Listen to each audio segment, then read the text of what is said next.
એટલે જોઈન્ટ થઈ નીચે 60 જણા, એટલે બધા બહાર ઊભા હતા. Hello ma'am, good morning. મેં કીધું હા, જય શ્રી કૃષ્ણ. પછી ચાર્જ રિપોર્ટમાં સાઇન કરી બેઠી ખુરશીમાં. પછી બધા આવ્યા, બેન આમ તેમ. મેં તો મારે તમને બધાને એક વાત કરવાની. બધાય મૂંઝાઈ ગયા કે આ બેનની છાપ તો બહુ સ્ટ્રિક્ટની છે. વળી પહેલે જ દિવસે હજી તો ચાર્જ રિપોર્ટમાં સાઇન કરી ત્યાં વાત કરવાની, બાપા મર્યા. એટલે બધા પોસ્ટમેન, પટાવાળા, ક્લાર્ક, બેન, કાઉન્ટરવાળા, સ્ટેમ્પ વેન્ડર, ભાઈઓ, આમ બધા યસ મેમ, યસ. મેં તો એક તો મેમ નહીં કહેવાનું, એટલે બધાને એમ કહેવાય સાહેબ કહેવાનું. બધાએ મને બેન કહેવાનું. રાજી થઈ ગયા. અને સવારે હું આવું ને બધા બહાર ઊભા હો ને, ચાવી હાથમાંથી લઈને તમારે ખોલવાનું અને જય શ્રી કૃષ્ણ બોલવાનું. રહી અને એ લોકોએ મને, જ્યારે મેં વોલેન્ટરી લીધું ત્યારે એક જણ રડતું હતું. જેવી સ્કૂટર સ્ટાર્ટ કર્યું, બેન સવારે જય શ્રી કૃષ્ણ બહુ યાદ આવશે. રાહ જોતા હોય ને એકબીજાને કહીએ, બેન આપણને જય શ્રી કૃષ્ણ કહેવાની કેવી ટેવ પાડી દીધી છે. આજની તારીખમાં એ બધા યાદ કરે છે. જય શ્રી કૃષ્ણનો પ્રભાવ એવો છે. જીવનમાં કોઈ અભાવ નથી આવતો અને સ્વભાવમાં ફેર પડ્યા વિના નથી રહેતો. બાકી ઈલાબેન તો વાલિયા લોટારા હતા, એકદમ સ્ટ્રિક. પણ જય શ્રી કૃષ્ણ કહેવાની મને ટેવ પડી, જય શ્રી કૃષ્ણ કહેવાની મને ટેવ પડી. મારા વાલાજીને વિસરું ના એક ઘડી, મારા વાલાજીને વિસરું ના એક ઘડી. જય શ્રી કૃષ્ણ કહેવાની મને ટેવ પડી. વાલે પીળા પીતાંબર અંગે ધરી, વાલે મુખ પર સુંદર મુરલી ધરી. જય શ્રી કૃષ્ણ કહેવાની મને ટેવ પડી, જય શ્રી કૃષ્ણ કહેવાની મને ટેવ પડી. તો જય શ્રી કૃષ્ણમાં જે છે ને એમાં બધું આવી જાય છે. પેલા કે અમારે સતતમ શ્રી કૃષ્ણ શરણમમાં, બસ કાંઈ નથી આવડતું, પાઠ નથી આવડતા, વાંચતા નથી આવડતું, સત્સંગ નથી આવડતું, કાંઈ વાંધો નહીં. નવરત્નમાં કે સતતમ શ્રી કૃષ્ણ શરણમમાં. તને એ તો આવડે ને? હા, એ આવડે. બસ સતત એ બોલ, એ તારો ઉદ્ધાર કરશે.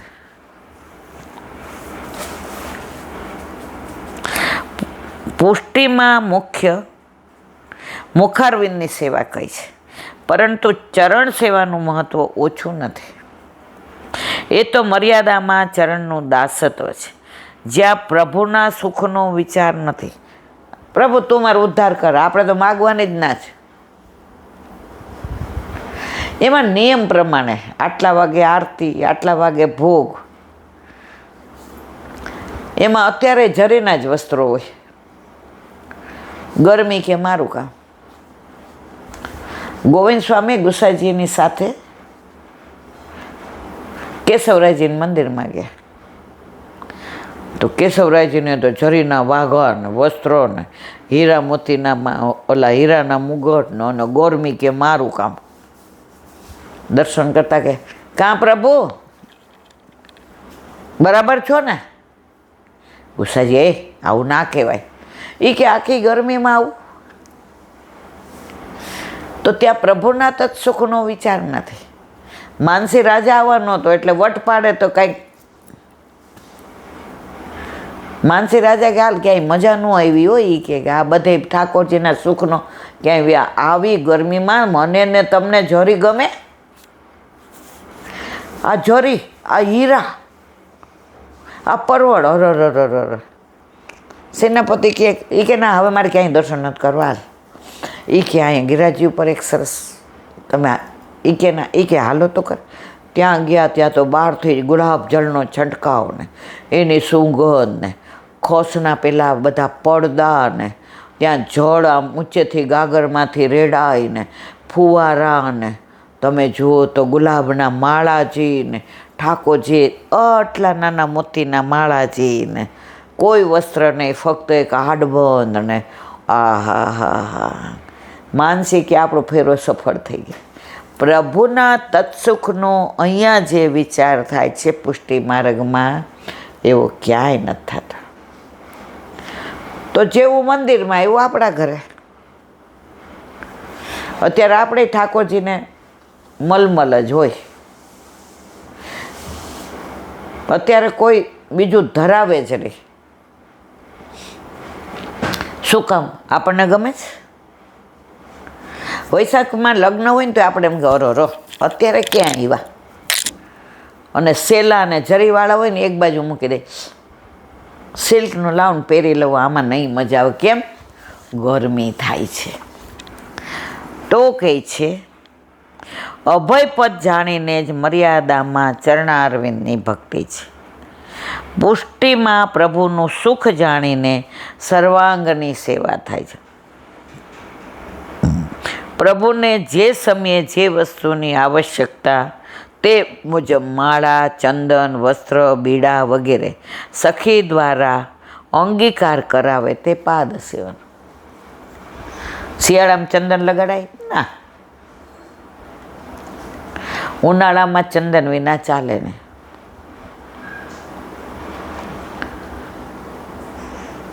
ઉનાળામાં છીપ, ઠંડામાં ઠંડુ, તો ઠાકોરજીને છીપના શિંગાર આવે, ચંદનના શિંગાર આવે, મોતી ના આવે. એ ઓછામાં ઓછા આપણને ગમે છે. સોનું તપી જાય તો ઠાકોરજીને સહન ન થાય. કેટલો ગુસાઈજીએ વલ્લભે પ્રભુના તત્સુખનો વિચાર કર્યો છે. અત્યારે પેલા ખસના પડદા હોય, ટટીઓ લગાડી તો ઉપર જળ છંટકાવે કે પ્રભુને ગરમી ન લાગે. આવો તત્સુખનો વિચાર પુષ્ટિ માર્ગ સિવાય ક્યાંય નથી. વળી ચરણારવિંદના ભાવનું ગોવિંદાસનું પદ નીચે મુજબ છે. આવતીકાલે બોલો વલ્લભાધીશ.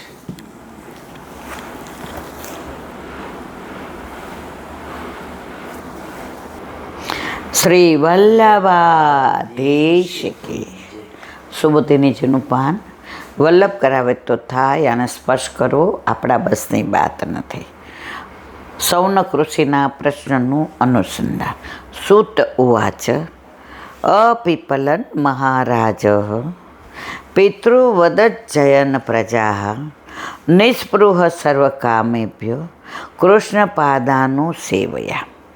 અર્થ: ભગવાન શ્રી કૃષ્ણના ચરણ કમલોથી સેવાથી સર્વ વિષયોમાંથી નિષ્પૃહ થયેલા રાજા યુધિષ્ઠિર પિતાની જેમ પ્રજાને પ્રસન્ન રાખતા એનું પાલન કરવા લાગ્યા.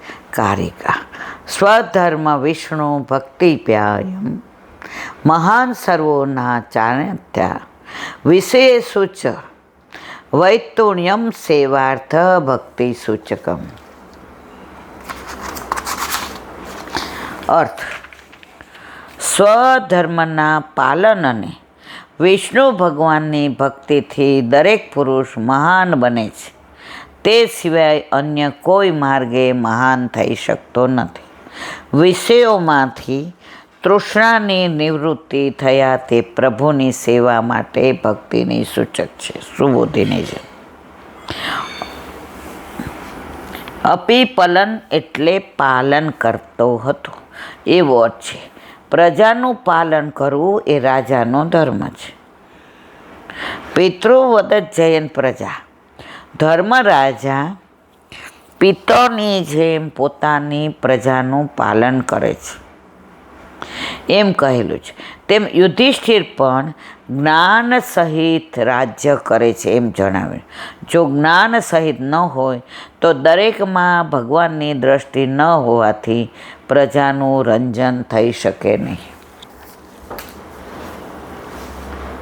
નિષ્પૃહ એટલે નિરપેક્ષતા. રાજા યુધિષ્ઠિર સર્વ વિષયોમાં નિરપેક્ષતા શાસ્ત્ર પ્રમાણે એને ફળ મળ્યું હોવાથી એમ જણાવે છે કે એમણે શ્રી કૃષ્ણની સેવા સારી રીતે કરેલી. આથી એમ જણાવ્યું છે કે રાજા ઉત્તમ હોવાથી તેનું રાજ્ય, તે કાળ અને તેનો વંશ ઉત્તમ હતા. રાજાના ધર્મ અનુસાર જ દરેક પ્રજા ધર્મનું પાલન કરે છે. વળી અનેક સ્થાનોમાં શ્રી કૃષ્ણની સેવા ફેલાયેલી છે. તેથી આ દેશ ઉત્તમ છે. જ્ઞાન, ભક્તિ અને કર્મરૂપ ધર્મ પણ એ સમયે વિદ્યમાન હોવાથી એ સમય પણ ઉત્તમ હતો એમ કહ્યું છે. ભારત દેશમાં જેટલું ધર્મનું છે એટલું ક્યાંય નથી.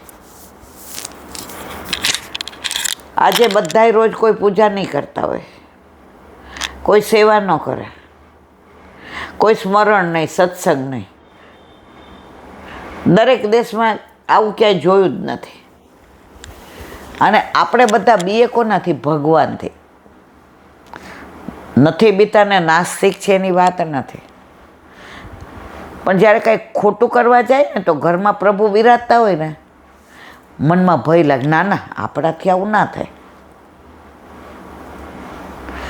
કોઈ આપણું ઘણું બધું ખરાબ કર્યું હોય, બોલ્યું હોય, પછી એમ થાય ના ના ના ના ના આપણે આ જીભથી પ્રભુના ગુણાનુવાદ કરીએ છીએ, આ હાથથી પ્રભુને સ્પર્શ કરીએ છીએ, આ મુખથી ગુણાનુવાદ કરીને પ્રસાદ લઈએ છીએ, નાકથી પ્રસાદી માળા સૂંઘીએ છીએ, આંખથી પ્રભુના દર્શન કરીએ છીએ. તો એનાથી ને પ્રભુ માટે ખોટું બીજાનું કેમ થાય?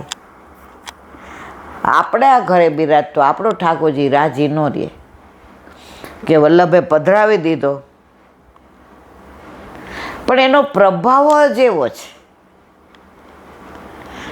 તમને ખોટું કરી જ ના શકો. ખોટું બોલવા જાય ને તો જીભ થોથવાય.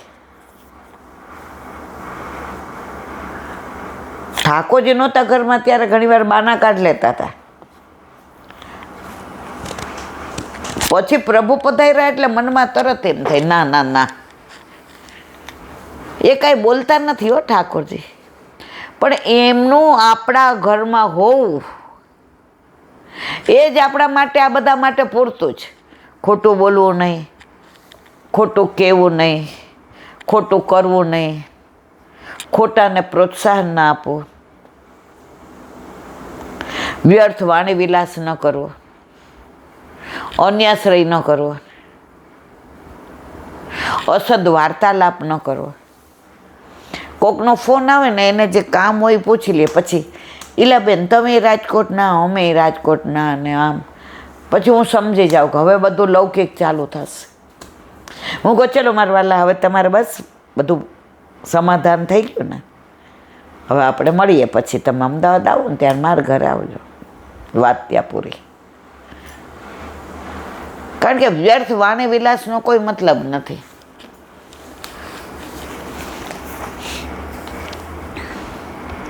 શાસ્ત્ર પ્રમાણે એને ફળ મળ્યું હોવાથી એમ જણાય છે.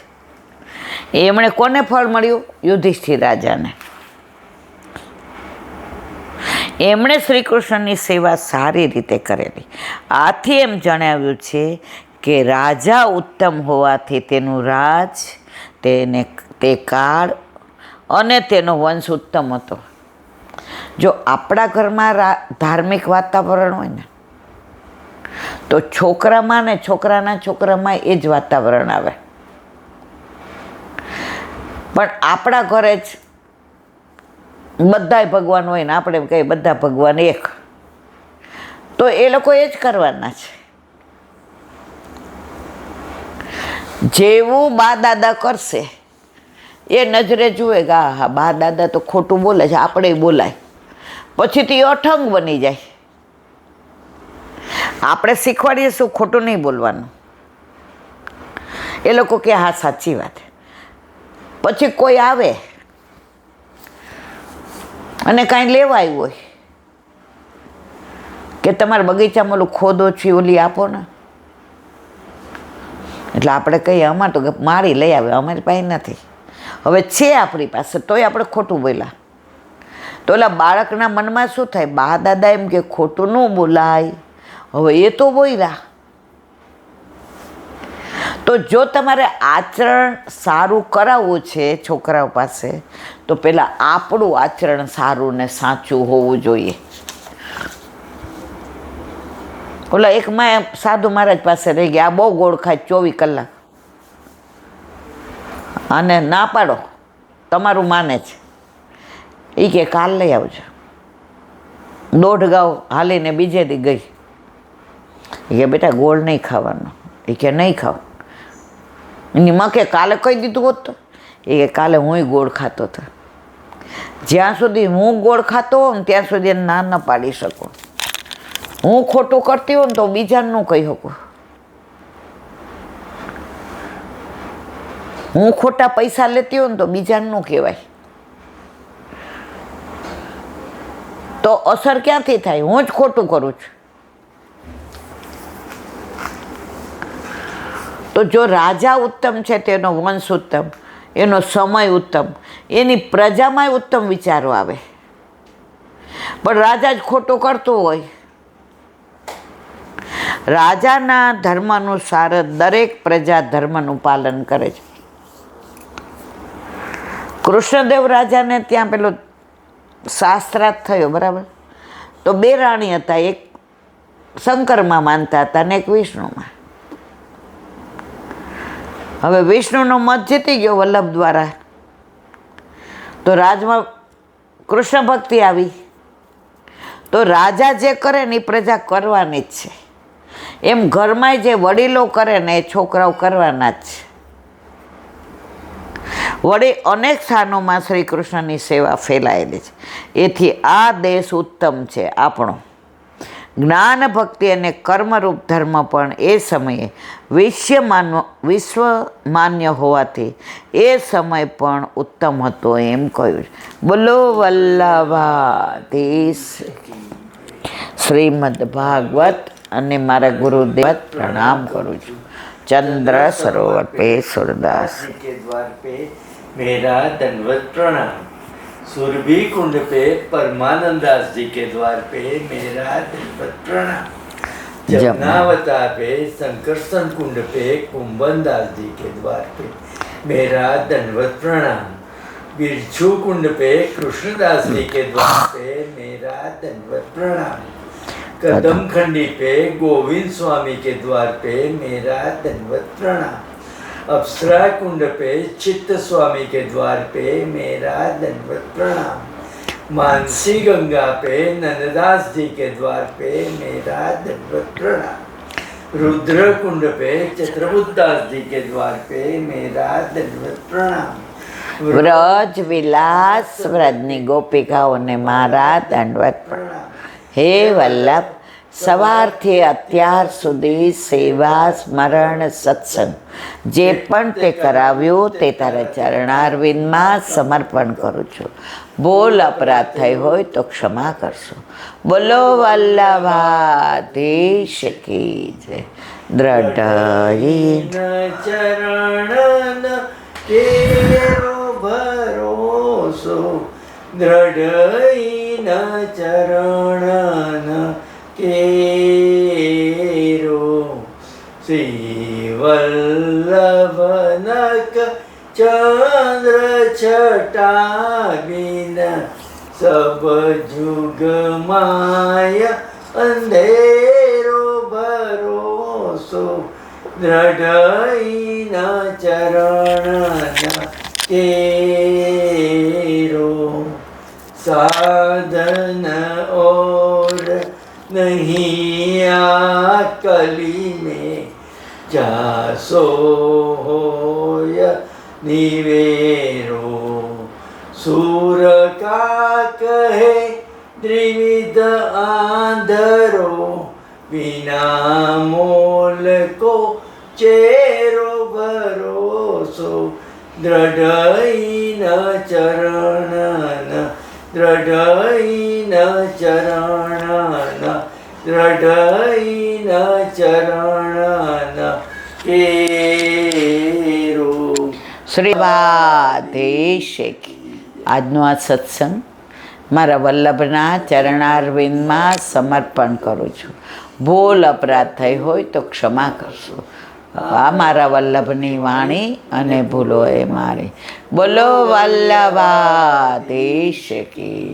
બધાય વૈષ્ણવને જાજા કરીને જય શ્રી કૃષ્ણ.